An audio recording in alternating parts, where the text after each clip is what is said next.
There comes a moment on the path of inner awakening when silence replaces the storm, not because the storm ceased to exist, but because you no longer dance in it.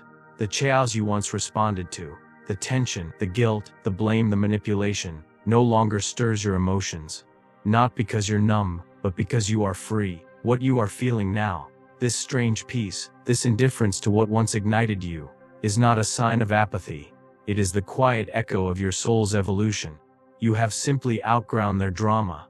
You no longer mistake their chaos for your responsibility. You no longer try to heal wounds that were never yours to carry. You have stopped negotiating your worth in broken systems of approval. As Carl Jung once said, until you make the unconscious conscious, it will direct your life and you will call it fate. But now you have made the unconscious conscious. And in doing so, you have walked out of their theater. You no longer play a role in their script. You didn't lose yourself. You lost the version of you that had to exist in order to survive them. The version that smiled to keep the peace, that remained silent to avoid conflict, that shrank to make others comfortable. That version of you was not false. It was necessary, but it was never the whole truth of you are, what you are feeling now.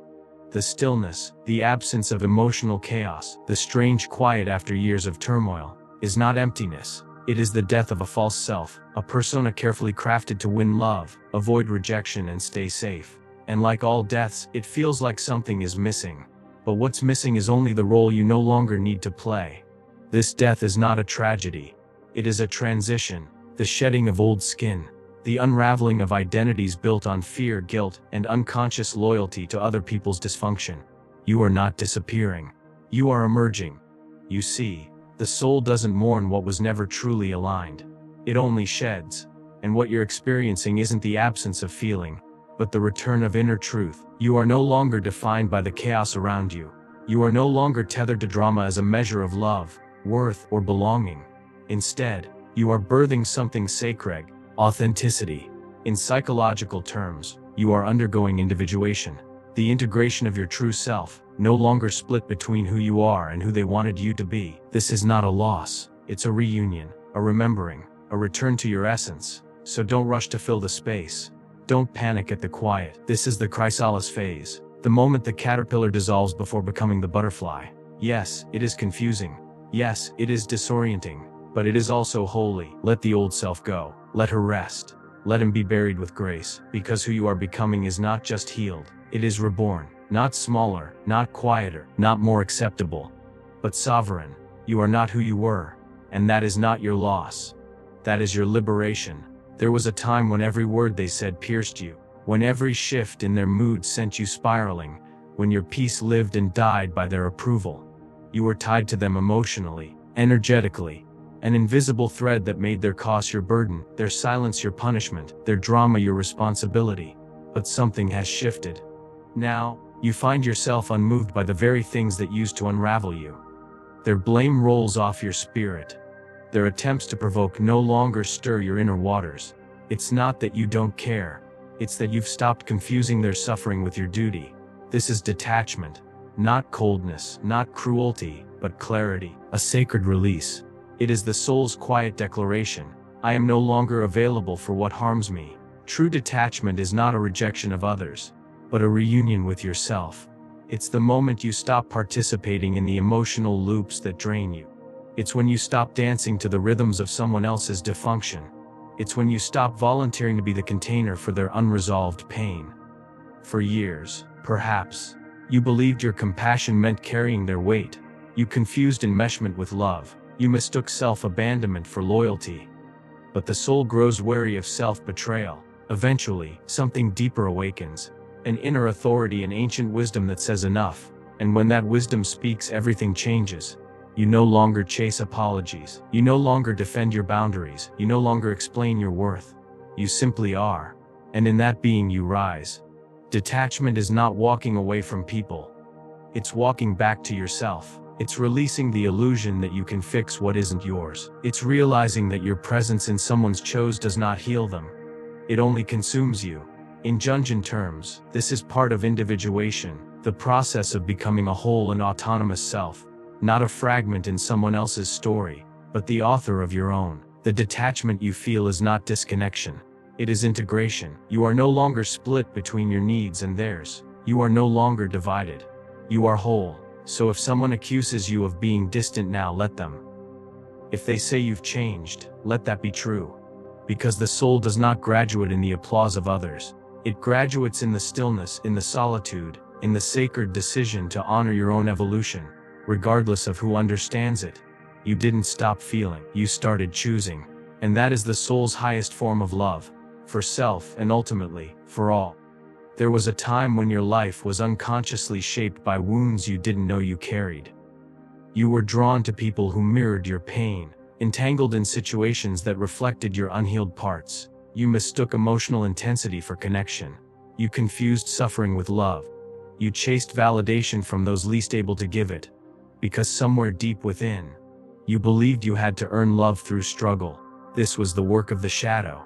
The hidden, unacknowledged parts of yourself that you disowned in order to survive. The shadow is not evil. It is not your enemy. It is everything you were told not to be, everything you repressed, everything you exiled in the name of acceptance. And for a long time, it silently ran the show. It dictated your desires, your reactions, your patterns. It whispered old stories in your urge: you are not enough. You must prove your worth. You must save them to be loved. But then, something powerful happened.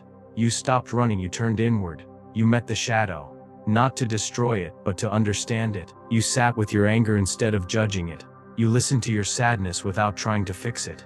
You let the pain speak. Not to control you, but to teach you.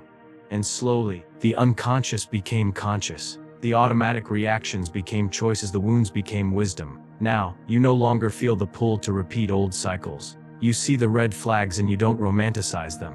You recognize manipulation, not as a puzzle to solve, but as a sign to step away.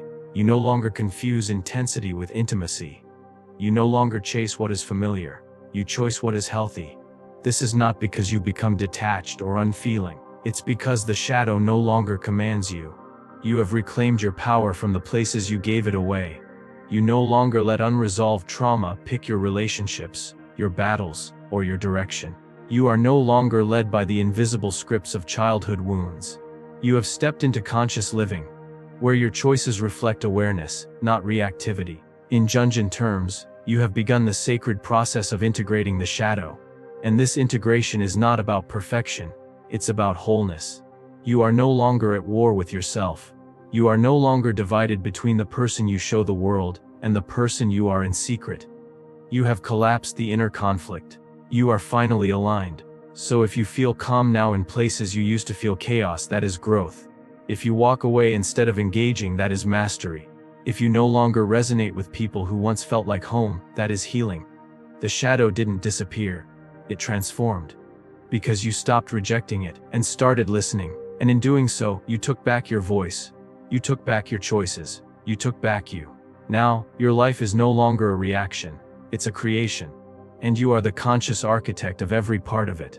There is a silence that is born not from suppression, but from mastery. A quiet that emerges not because you have nothing to say, but because you have nothing to prove. It is the stillness that follows deep inner work.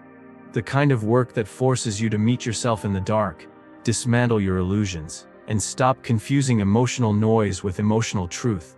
There was a time when you were easily triggered, when every confrontation ignited a fire within you, when the urge to explain, defend, or retaliate felt irresistible. You believed that your voice had to be raised in order to be heard. You thought that being emotional meant being authentic. But slowly, something shifted. You began to realize that not every battle deserves your energy. Not every accusation requires a response. Not every misunderstanding must be corrected. What you feel now is not indifference, it's discernment. You are no longer available for every argument, every projection, every performance. You've stopped reacting to old emotional bait, because your soul has outgrown the need for external validation. You understand now that silence can be stronger than any spoken word. That walking away is sometimes louder than staying to explain. This emotional silence is not apathy. It is integration. It is the result of deep inner alignment, when your actions no longer come from wounded reflexes but from conscious intention. You've learned that peace is not passive, it's powerful. It's the quiet refusal to be dragged back into chaos you've already healed from. You have matured to a level where emotional stillness becomes your boundary, not because you've stopped caring, but because you've started caring more about your peace, your clarity, your path. You've realized that preserving your inner world is not selfish, it's sacred. In Jungian terms, this is a critical point in individuation. You are no longer a slave to unconscious emotional patterns. You've stopped seeking external situations to trigger a sense of identity. You've returned to yourself. And in doing so, you've developed an emotional neutrality. Not because you're numb, but because you're wise. Others may misinterpret this silence. They may call you cold, detached, or distant. But you know better. You know that sometimes the deepest truths are spoken in silence, that sometimes love means letting go. That strength often looks like stillness. When someone tries to provoke you and you do not respond, it is not because you are avoiding. It is because you are choosing. When you remain calm while others are in chaos, it is not disconnection, it is elevation. You are operating from a higher place, no longer ruled by fear, by ego, or by the need to be right. This is emotional sovereignty. This is soul maturity, and once you've tasted this kind of peace, you will protect it at all costs. You will stop justifying your calm. You will stop apologizing for your silence, because now you understand not everything needs your fire. Sometimes, your quiet is the loudest sign that you have evolved. There comes a point on the path of transformation when you find yourself walking alone. Not because you've been abandoned, but because you've stopped abandoning yourself. The voices around you quiet. The crowd thins. The familiar connections begin to fade, not out of malice or conflict, but because they were tethered to a version of you that no longer exists. And in that solitude, something profound begins to happen. You meet your true self. This is the heart of individuation, not just becoming different, but becoming whole. It is the process of peeling away all that was borrowed, inherited, or imposed upon you. The roles, the expectations, the masks you wore to belong, they fall away, one by one, and what remains is raw, real, and unmistakably you. But this journey is not easy. It requires that you face the discomfort of walking without a map. It demands that you leave behind relationships that were rooted in your former patterns. Codependency, approval-seeking, and self-sacrifice. These goodbyes are not always dramatic. Often they are silent, subtle, and sad. You simply stop showing up in places where your soul no longer fits. And you begin to understand that loneliness and solitude are not the same thing. Loneliness is the pain of being disconnected from others. Solitude is the power of being reconnected with yourself. You begin to feel a different kind of companionship, one that emerges from within. Your intuition sharpens, your inner voice grows louder. Your spirit, once entangled in external drama, begins to breathe freely. And though fewer people may walk beside you, the connection you feel to life, to meaning, to something sacred, that grows stronger. You no longer need the approval of the crowd, because you are now aligned with your own truth. You no longer seek belonging through conformity, because you have found belonging within your own soul. You are not isolated. You are integrated. Carl Jung understood this deeply.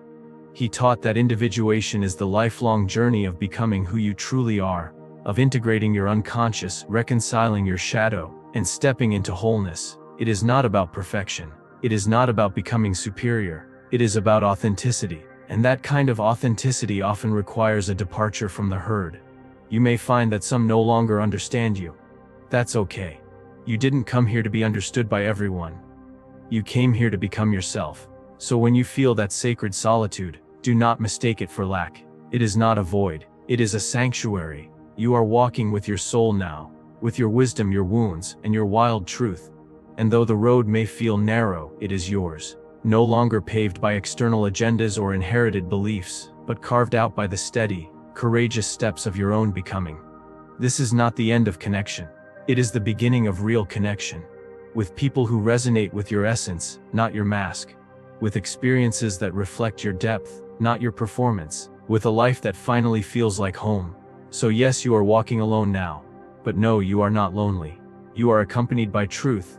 You are embraced by integrity. You are supported by your own soul. And that is the most powerful companionship of all.